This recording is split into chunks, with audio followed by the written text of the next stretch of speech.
क्यों ना बदलूं मैं, तुम वही हो क्या। कि क्यों ना बदलूं मैं, तुम वही हो क्या। चलो माना मैं गलत हूं, तुम सही हो क्या। I was like that's so true.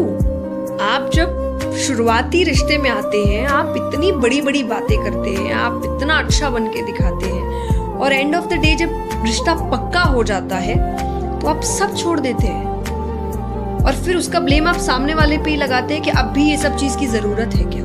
बिल्कुल है।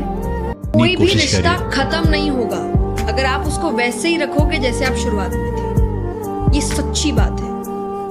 आप उसको खत्म कर देते हो, और इसलिए लोग कहते हैं कि प्यार हो चाहे चांद, दूर से ही अच्छा लगता है, क्योंकि मिलने के बाद उसमें दाग दिखने लगता है।